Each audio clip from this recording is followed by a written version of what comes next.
I can take up any additional questions that people have, time permitting. So let's just talk a little bit about kind of public speaking and critical thinking and these types of things. I'm a firm believer that even though many people talk about public speaking as being a really big fear, that really everyone can improve at public speaking with practice. And a lot of this has to do with the fact that most people really don't spend a lot of time, and most students don't spend a lot of time trying to get better at this specific skill. It's something that we use almost every day. We interact with people, we talk to people, but in school, very rarely do students have to spend time learning how to give good presentations. Sometimes they're asked to do them, but usually most of their grade is still based on something written that they're going to submit or test that they're going to do. So students who don't necessarily do well in a presentation usually can still do very well in school. And it's really not until later in life that people start to encounter these sorts of situations where being a good speaker and being able to communicate matters a lot. If you think about someone who, say, is in a field like engineering, they're going to do a very technical university program. They're going to get into a job that's very technical, but think about the types of people that end up becoming managers at engineering firms. They tend to be able to need to communicate effectively. And friends that I have that are in engineering often say that one of the difficulties in advancing in a field like that is moving beyond those technical skills and demonstrating that you have good soft skills, that you can work with people, that you can present your ideas effectively in a way that engages people. Even if you think about someone who's starting, has a really great idea for a new company, in order to get investors for that company, they really need to be able to make good sales presentations and talk about their product. So these are really important skills. And if you think about how much time a student would spend in the first, the first 20 years of their life on something like math or something like writing, and you compare that to how much time they spend learning how to give a presentation, it's maybe 1% of the time would be on actually learning how to present things versus the rest of the time spent on reading and studying and memorizing and things like that. So practice is a huge component about becoming good at this. And the more someone practices, the more confident they become. And when someone is a confident public speaker, they're a lot more likely to look for opportunities where they can demonstrate that. And it's those opportunities that are really going to let them stand out. It's going to let them stand out in class when they bring good ideas to the class and impress their teacher. It's going to stand out when they're working and they're in meetings and their boss is looking for people to present things and present ideas and give constructive feedback. These are areas where people that have good communication skills really stand out.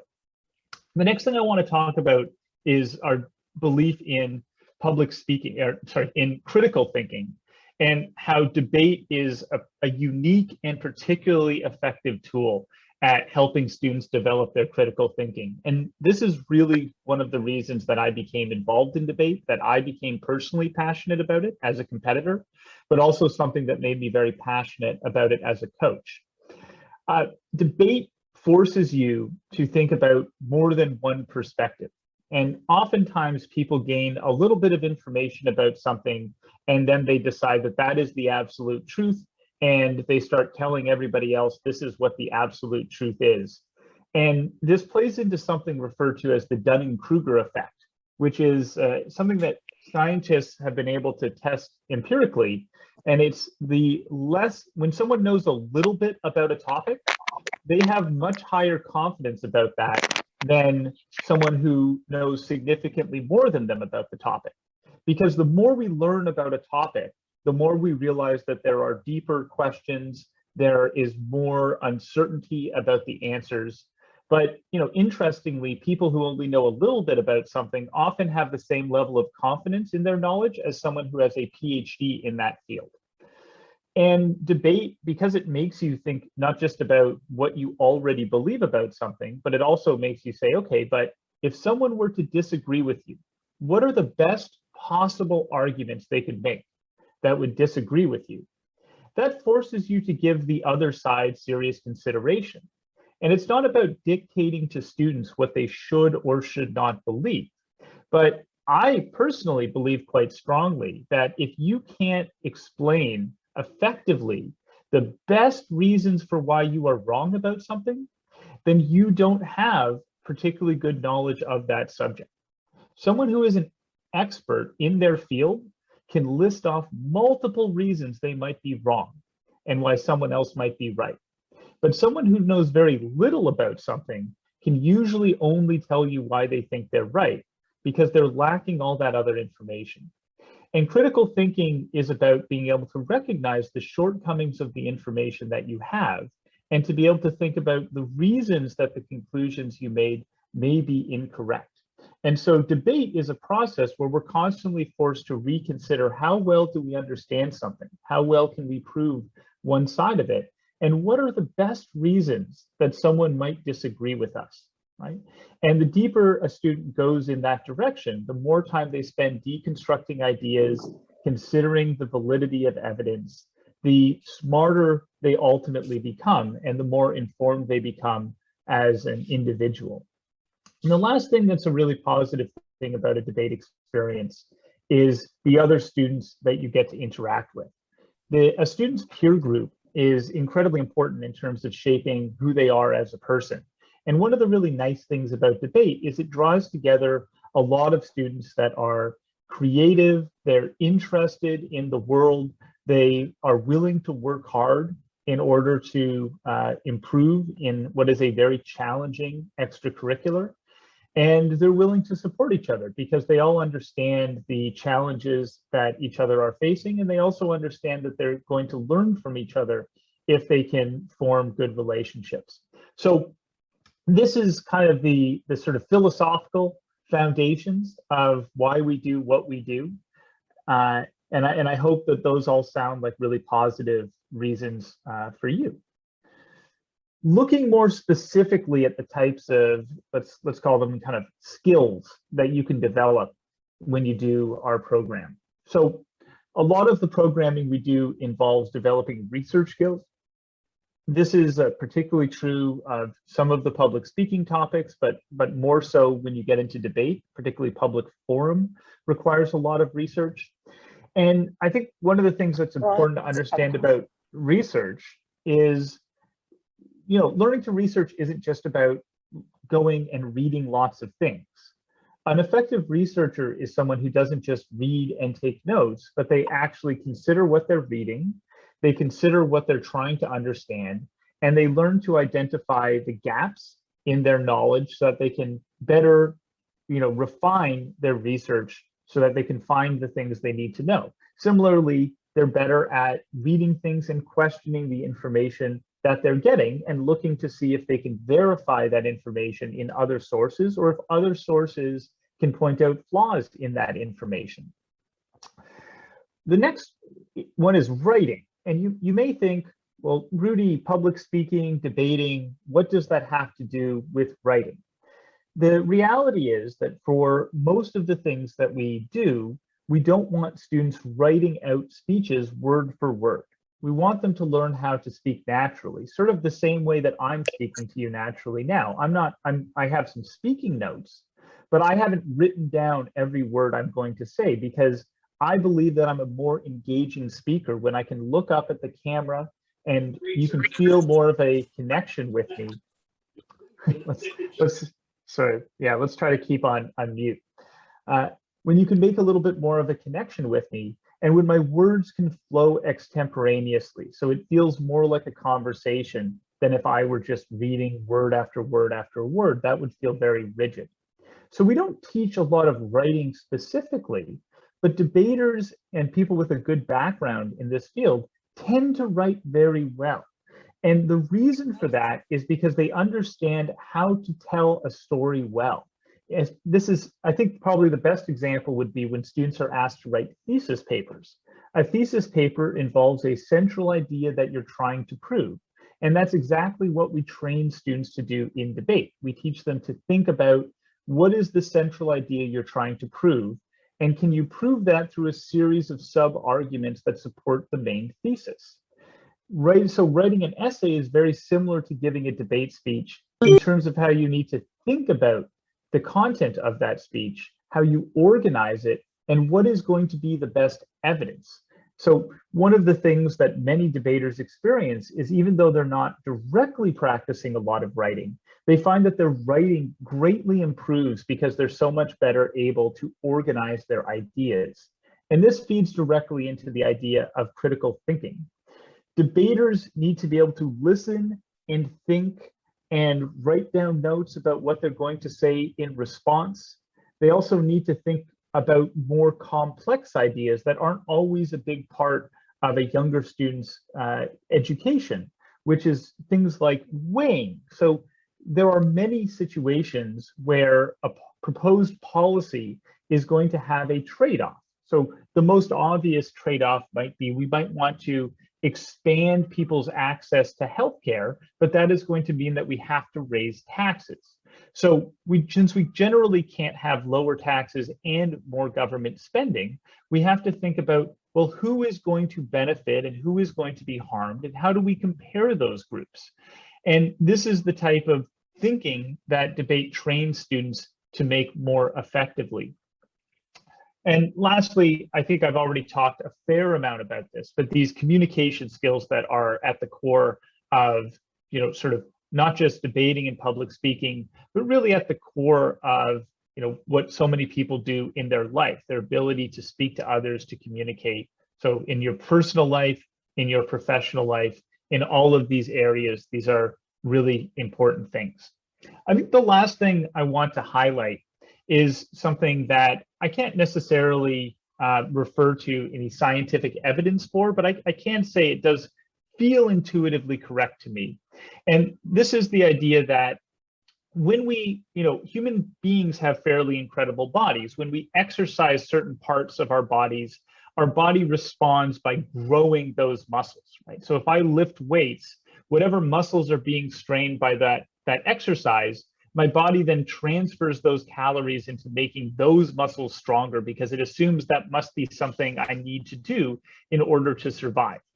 And I think doing debate, particularly the more impromptu styles of debate that require a lot of cognitive power in a very short time frame, you have to make very fast, you have to think very fast and specifically. I think that is a lot like exercise for the mind. And I think it's somewhat unique in terms of the types of exercises you can do for your brain.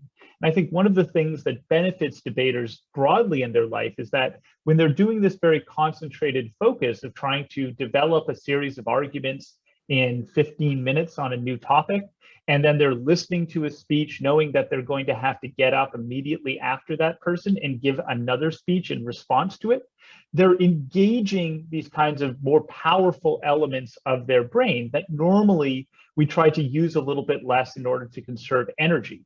And when we're engaging those more powerful parts of our frontal cortex, we're actually instructing our brain to keep building up the density of those neural connectors in our brain. So it's sort of like, in the same way, if you get up every morning and you jog, over time, your body becomes better able to jog. I think when you're practicing debate regularly, over time, your brain begins to process information faster and becomes better at recognizing issues with information. So that's kind of my 2 cents on that. Let's talk a little bit about our team. We have about 30 instructors in our various classes in North America and China, and many of them are very accomplished both in debate as competitive debaters when they were in high school and in university, as well as in their success at university and afterwards. So just to point out a few of the people that are listed below, on the left is Mars. Mars is a philosophy graduate from Harvard. He was a very successful university debater there. I think he was 7th speaker at the World University Debate Championships, as well as a very successful high school student. I've actually known him since he was in high school. Jo Nairn, right next there, is she was an undergraduate student at the University of Toronto, where she won the World University Debate Championships, I think in 2005 or 6. She went to Harvard Law School. She clerked for a Supreme Court justice in Canada, which is probably the most prestigious thing that a law graduate in Canada can do. She's practiced law, and now she's teaching a number of courses for us. Lex is doing her PhD in the United States, you know, and I could go on about all of our instructors. So we have a very good pool of instructors. We're very happy to work with them, and we get generally get very positive feedback from students about their experiences. We've also had some success in terms of students who participated in our programs getting access and admissions to some American schools. So it mentions our, you know, our first group of high school students in 2018. I remember working with these students very fondly. It was a great experience. It was an older group of students. We do a lot more work now with students that at least start in grade school than we do, I think, new students that are already in high school, although we do have some very good new classes of high school students. But this was sort of when we were newer, we were running some camps, and I ran essentially what was kind of an accelerated version of an intro to debate that we made quite a bit of progress quite quickly. Like I said, the students were in high school and they were all very bright. And, you know, I've actually kept in touch with a number of them, kind of talked about what schools they were applying to. And then over the last few months, it was very exciting to hear about the schools they got into. And I'm, you know, generally just very excited about their futures. So having said that, let's talk more about our program details. So we've developed a lot more programming for younger students over the last couple of years. We have programs that, you know, aim to get students in sort of the grade 2, 3, 4 range. These tend to focus much more on building fundamentals, particularly in public speaking. So just sort of generally being able to speak well, make eye contact, learning how to take effective notes for public speaking, as well as body language and, you know, tone modulation, all of these sorts of skills that are important for giving speeches. For grades 5 and 6, our program starts to focus a little bit more on different formats of debate and helping students learn how to make arguments, learn how to make sort of a rudimentary refutation. This is more the area where we target public forum, which I'll talk a little bit about next. And then in grade 7 and 8, this is where we believe students can start looking at more impromptu formats in debate if they're interested in those. And this is where they're going to start to deepen their critical thinking a little bit. We also offer a number of supplementary programs. So we have a special webinar series that we usually run through the summer, but occasionally we run at other times of the year. This is where we pick specific topics. We usually bring guest speakers with sort of a specialized knowledge in that area. I've taught a few of them, but we've also brought in other instructors to do them. And the general idea is just to give students a little bit more exposure to some broader areas that will help them better understand the world, but also do a little bit better in debating. And then we have what we've launched kind of within the last year is a weekly current events lecture that I run, where I send out some readings at the beginning of the week. And then I sort of go through those readings with the students, giving, you know, kind of a bit of the highlights about what was in the articles and what I found interesting about them. But what I really try to do in the weekly current events class is I try to think about what are the sorts of things that the average student is probably unaware of. And oftentimes this means kind of, you know, recent and longer history. And what are the sorts of things that the writers of these articles generally assume that their readership would already know? So I give a lot of background that is intended to help students better understand what they're reading. And the goal is to really help students understand the world a little bit better each week, because I believe it's not really possible to have a strong sense of the history and culture and politics of all the different countries in the world in, you know, 1 week's crash course. It's something that I've been working on for more than 20 years. And I think that I learn new things every day. So someone who is 12 is probably unlikely to know that much. And my goal is really, if they can learn a little bit each week, then I believe that over the course of a year, they'll finish the year and they'll know a lot of different things they didn't know at the beginning of the year. And if they do it for another year, they'll be able to bring that knowledge they've already acquired and be able to think a little bit more critically about the articles that they're reading the following year. They'll have a little more background information than they used to. And I think that really helps facilitate someone to be able to, over time, become a much more knowledgeable individual. And the goal is, like I said, the more someone understands about the world, the easier it is for them to learn and absorb new information and kind of know how to understand that information. So let's get into our specific classes. So our public speaking curriculum is essentially broken into two streams.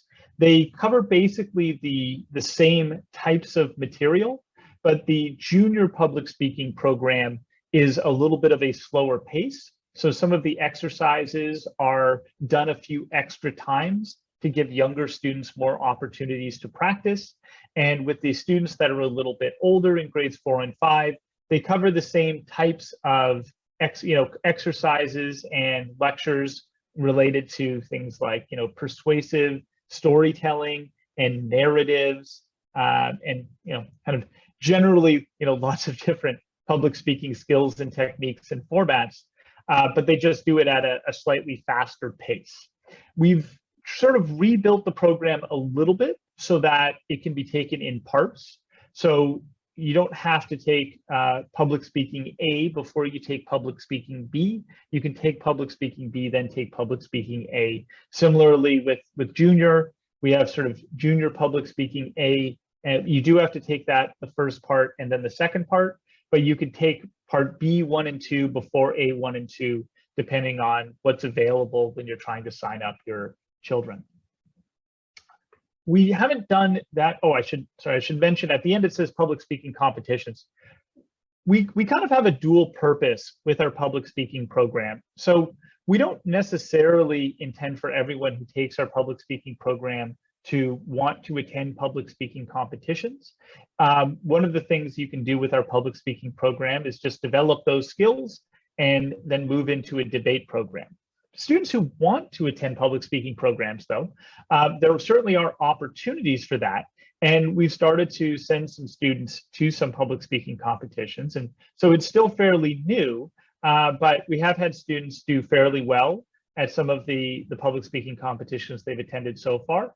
And I think we're really looking forward to expanding our public speaking program and having more students see how they can do at competitions.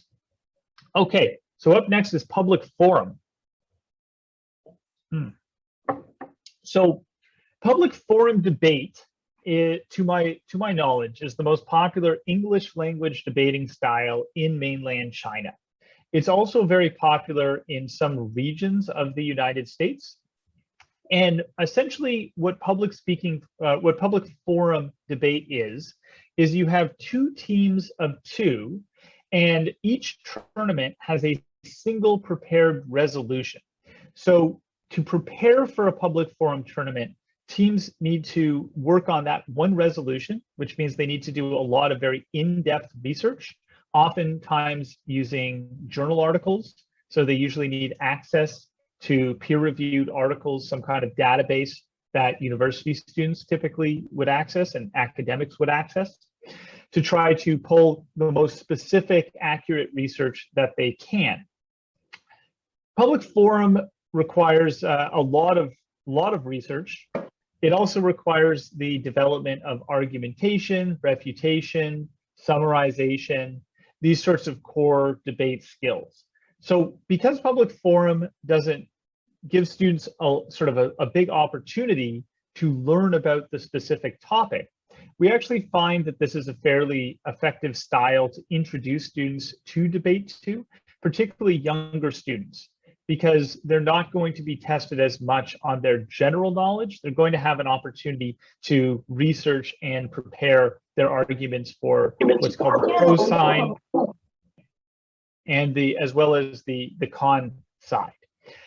In terms of tournaments, there are lots of public forum tournaments in the United States. And like I said, there's a lot of public forum tournaments in mainland China as well. We've sent students to some of the big public forum tournaments here in North America. Most of the big universities host some type of public forum tournament for high school and middle school students. So Harvard, Stanford, Georgetown, that sort of thing. So let's look a little bit at specifically what our program covers. We have what we call Public Forum 1, PF1. This is sort of the introduction to public forum. It kind of helps students understand the style, the different types of speeches, the types of topics they're going to be doing, and gives them an opportunity to do some practice debates. Students that want to continue to improve can take our PF2 program, and this is going to introduce a bit more complex techniques in terms of how to use online tools to build your case, how to do a burden analysis, how to frame the debate. The resolutions in PF2 are a little bit more challenging. They're not, we try to aim for them to not be overly complex. There certainly are PF tournaments that have very technical resolutions, and we don't want that to take away from the students' practice in PF2, but certainly the resolutions do get a little bit more challenging.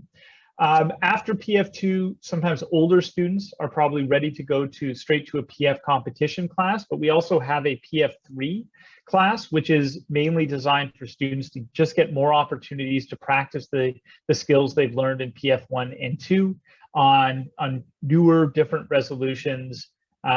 We have some pacing built in for sort of the instructor to gauge kind of how much time students should be working on each topic before they move on.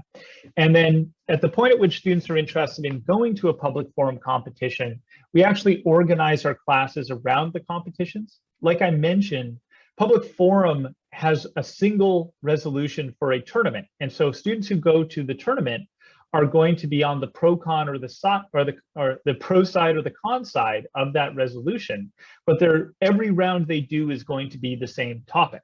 So when we're preparing students for a public forum competition, what we want to do is we just want to focus on preparation for that topic. So, we usually have that topic about a month in advance. So we set up a public forum competition class that is going to just work on that topic for that month, with a coach who's going to help students develop their cases, give them direction in terms of their research, help them refine their arguments.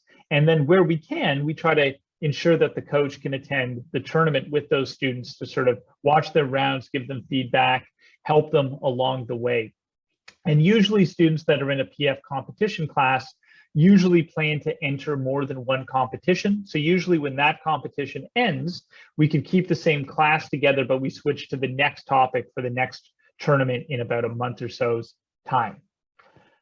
We've also introduced something that sort of connects our public speaking and our public forum debate programs, which is our Foundations program.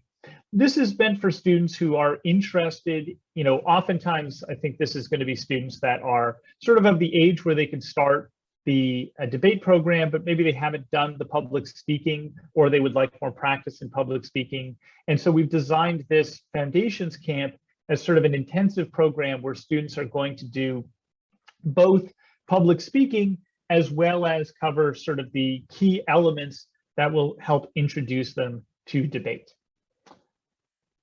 Our public forum program is still relatively new, but we've been pretty active in sending students to tournaments, particularly in the last 12 months. And a lot of tournaments being online has kind of helped in terms of being able to organize students who don't necessarily, where it would be challenging to travel long distances to attend as many tournaments as they have. But you can sort of see on the left, international tournaments. So these are mainly tournaments taking place in the United States, although clearly there's a UK tournament sort of at the bottom.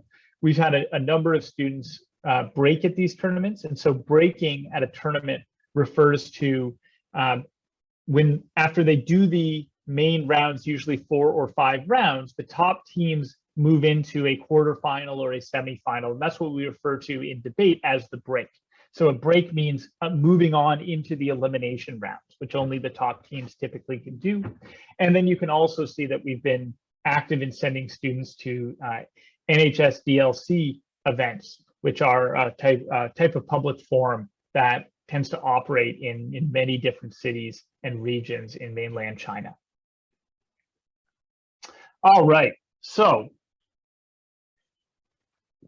that brings us to British parliamentary debate. And as much as I appreciate all our different areas of programs, British parliamentary is really the one that, for me, is what I'm passionate about and where I really like to see students eventually arrive. British parliamentary, I think, is a little bit too challenging for very young students, which is why I think starting, if you're going to start in grade 2 or 3, starting with public speaking and then maybe moving on to public forum is a good idea. But, you know, certainly when students are in grade 6, grade 7, grade 8, I think that's a really good time for them at least to try British parliamentary, because I think it's the impromptu format that really helps students develop these really core skills, the speed of their ability to think, the need to kind of know about the world. And here's sort of the reasons why. And probably the key word I should explain is impromptu. So most, we do a little bit of impromptu work in our public speaking. And essentially what that means is you give someone the topic, but you only give it to them a few minutes before they need to speak. And in debate, in British parliamentary, what that means is you tell teams which side they're going to be on, and you give them the topic they're going to debate, and then you give them 15 minutes to prepare. And they're not allowed to use the internet in those 15 minutes. They're not allowed to get help from a coach like me in those 15 minutes. They're only allowed to, they have to develop all of their ideas in that 15 minutes based on what they already know. And an average British parliamentary tournament will have a variety of different topics that students need to know about. So there could be topics that are kind of about more values debates, you know, that could be about true love, for example, or just kind of at what age someone, you know, whether someone should delay dating until after they finish university.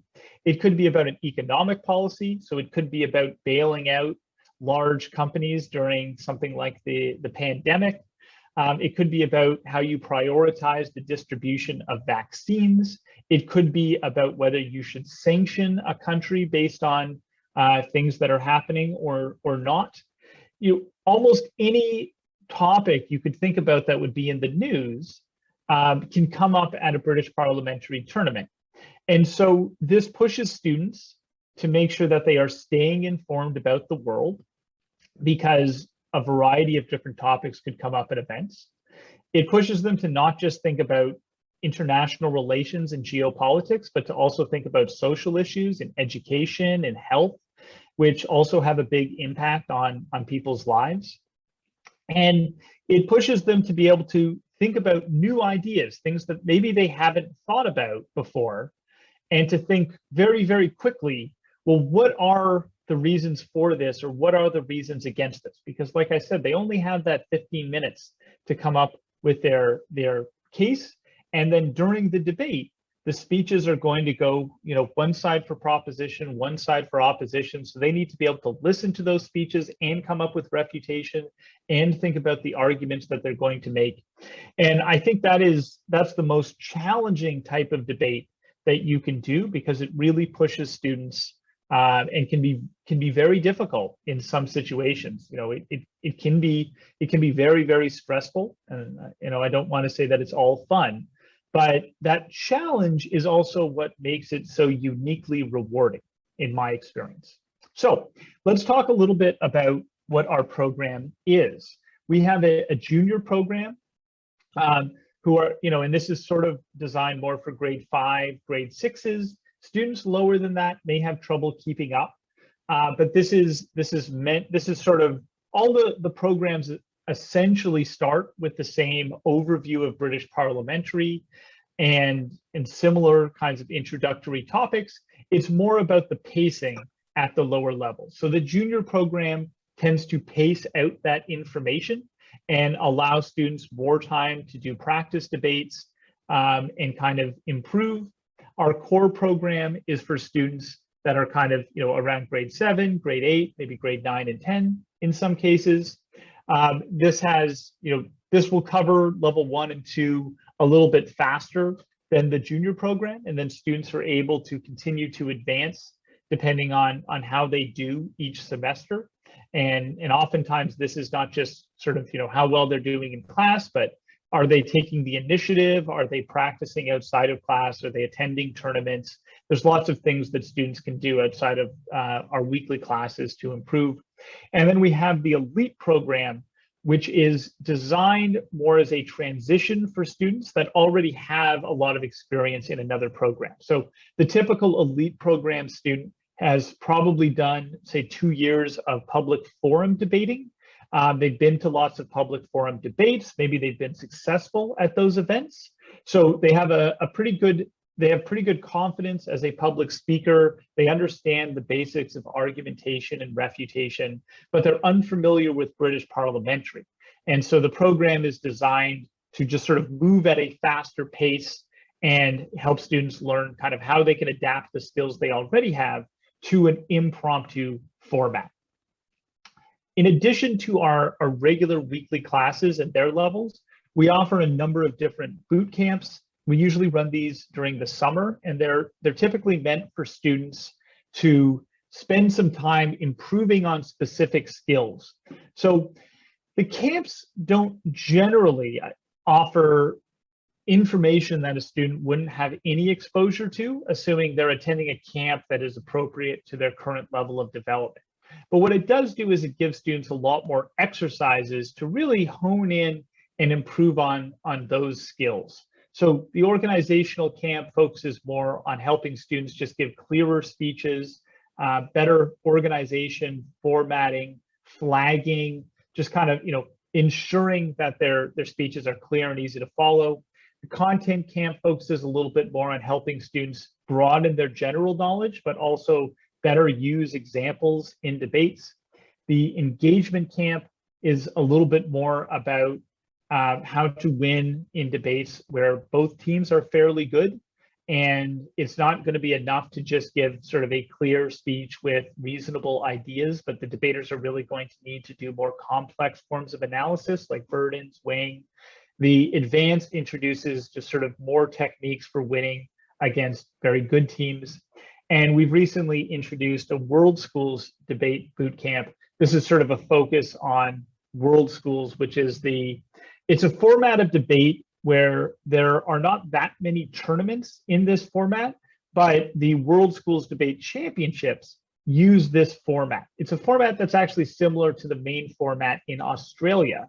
But in any case, the national teams, and China actually has one of the better national teams. They won the World Schools Debate Championships 3 years ago, and they've been also a finalist on multiple occasions.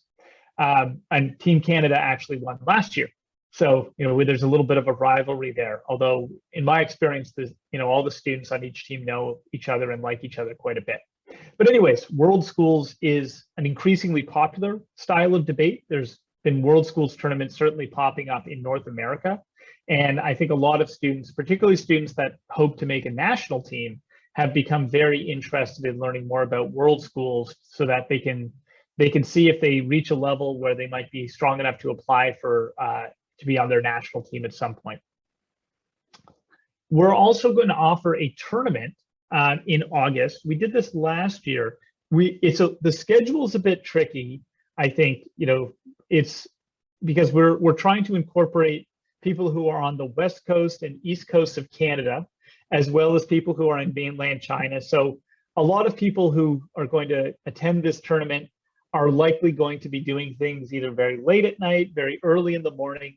But we're certainly hopeful that a lot of students are going to want to sign up, and we're hoping that it's going to bring together a lot of our North American and our Chinese students. We're running the tournament in cooperation with the Debate Society at the University of Waterloo, which, if you're not familiar, is a fairly prestigious university in Canada, particularly its engineering program, which is considered one of the best in the world. But in any case, if you do end up joining the program, this is certainly an event that we'll be promoting to our existing students over the course of the summer. And just very quickly to touch on some of our accomplishments in impromptu formats, I would say doing well in an impromptu format is one of the more challenging things. This is because, in my opinion, this is the most competitive area of debate. It's also the most challenging. And ironically, they give out the fewest awards. So whereas, public speaking and public forum competitions, they often have lots of categories for different grade levels and levels of experience. There tends to be very few awards, unfortunately, at a lot of impromptu tournaments. So it tends to be harder for students to ultimately win. I'm going to discuss that a little bit later when I get into some of the Q&A. But certainly just last weekend, we had students do really, really well at kind of a smaller local tournament run by a local high school. And I think we've just sort of, especially this semester, we've really seen students start to improve in a lot of these tournaments. And certainly, I'm hopeful that we can continue building up this program, because with other students, I've certainly historically had a lot of success in impromptu formats. And I think we have some very good younger students, and I think there's a lot of potential that they're going to develop and continue to add to our achievements. So let's get into the first few Q&As that I was given. And if people want to add further questions in the text or the chat, rather, I'll be able to see them. I don't think I can see any specific Q&A button. So I think we're using the chat. All right, Chris has already loaded me up with several. So I have about 15 minutes. Why don't I deal with the first few questions I've got here, and then I'll take up the three that Chris has listed. So first question I got: how can students improve their impromptu speech skills and lay a solid foundation for debate learning? So I think a fair amount of this I've answered. I think the key thing is practice. You need to be, I think, and this is something I think a lot of the parents that are watching this understand and appreciate, that for a lot of developing skills, there are rarely major shortcuts. And there is no substitution for putting the time into becoming good at something.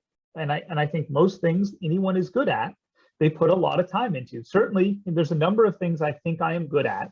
None of those things were things that I didn't have to put time into to become good at them.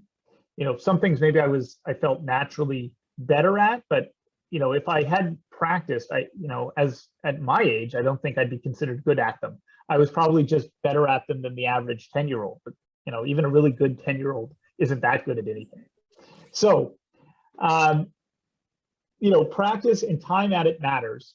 And then, of course, the other element is, how are you practicing and are you doing it well? And that's really where our coaching comes into place, is helping students understand what they should be working on.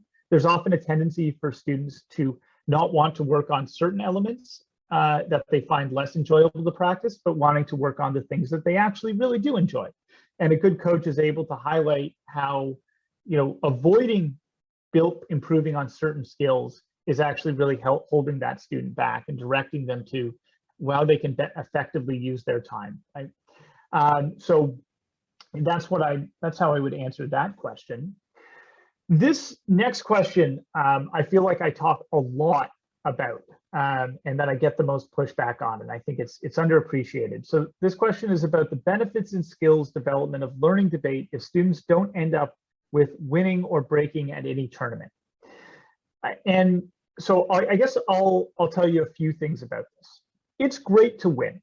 I encourage my students to try to win, and I think that competitive environments can be very enjoyable if you're in the right headspace. And I think that they can be a huge motivator to try to get better. Even if, I don't think your life and your happiness should be based on whether you win or lose, but I think you can work hard when you want to try to win something, right? But let me tell you a little bit of a story. In debate, particularly if you're doing impromptu debating and you're going to tournaments and there's people on national teams there, it's really easy to work really hard, to spend years at it, and to end up somewhere in the middle of the results. So let's say there's 100 students who attended and you end up around the 40th or 50th student. So you're nowhere near the top 10. It's really easy for a student in that situation who feels like they've been doing this for a couple of years and they're not winning the tournament to feel like they're not very good. I have a friend named Peter. Peter was a pretty good high school debater. He did a little bit of university debating, but he wanted to go to med school, and he sort of realized that he would have to put in a lot of time to try to become as good at university as he was in high school.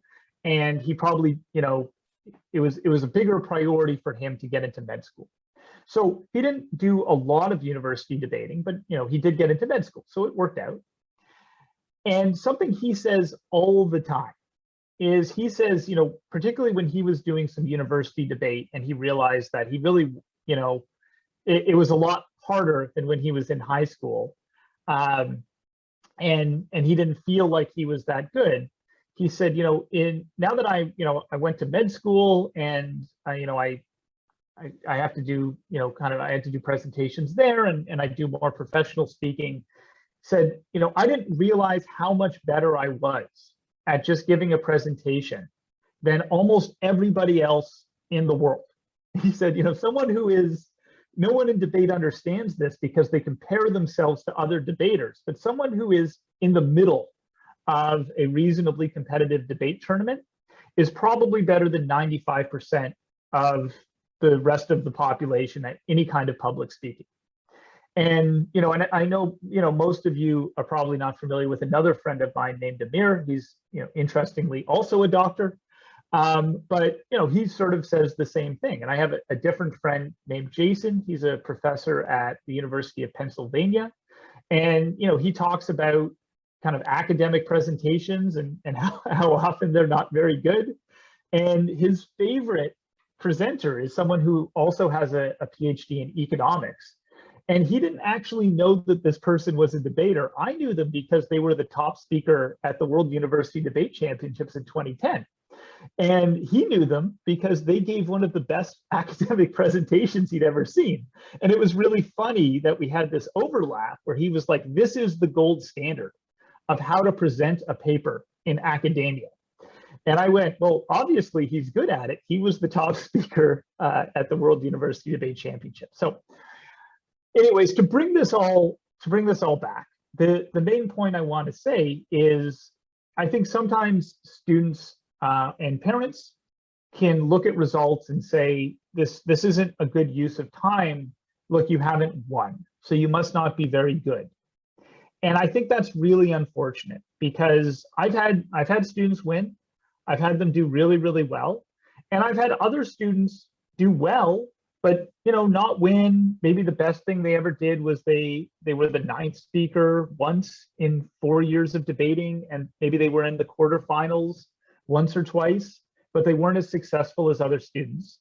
But I've been doing this long enough that I've seen them go on to go to good schools, to get good grades, to graduate. And the reality is, in terms of the skills that they're able to apply in life, to anyone outside of debate, they're just as good as those people who won those tournaments.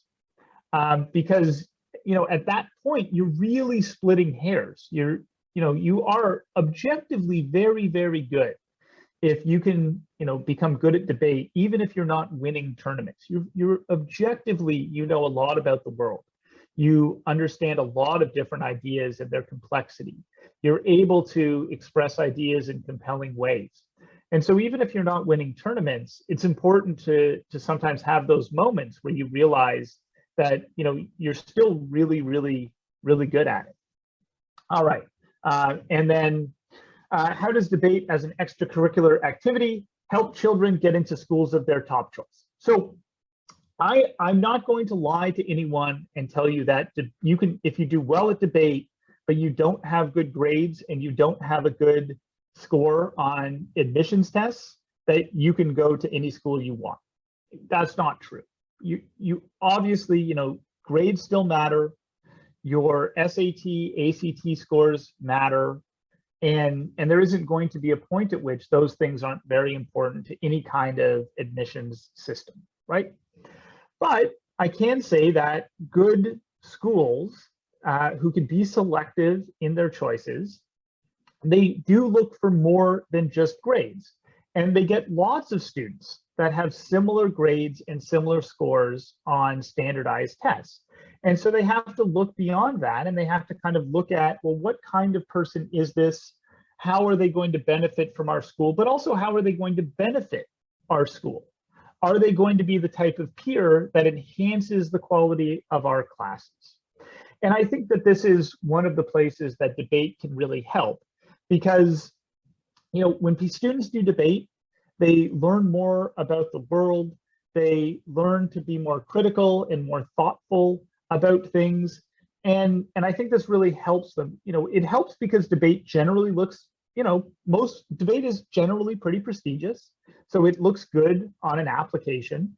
But beyond that, I think it really helps inform the quality of the application students submit, because when they're thinking about their admissions letters, they're bringing together more complex ideas. They're better at thinking about why do they want to go to this school. And they're better at thinking about the types of classes they want to take and how they see those classes helping them to develop. So the further along you are down this path of critical thinking and thinking about the world, the more thoughtful and engaging your application is going to be. And I think that that is something that stands out and can help students get into the school of their choice.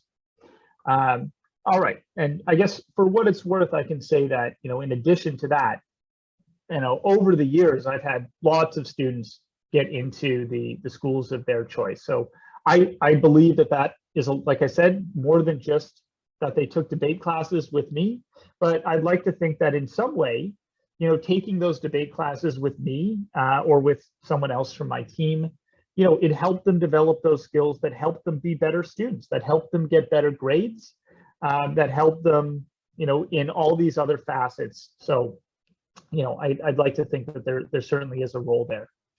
Okay, let's look at a few of the questions that Chris has put up.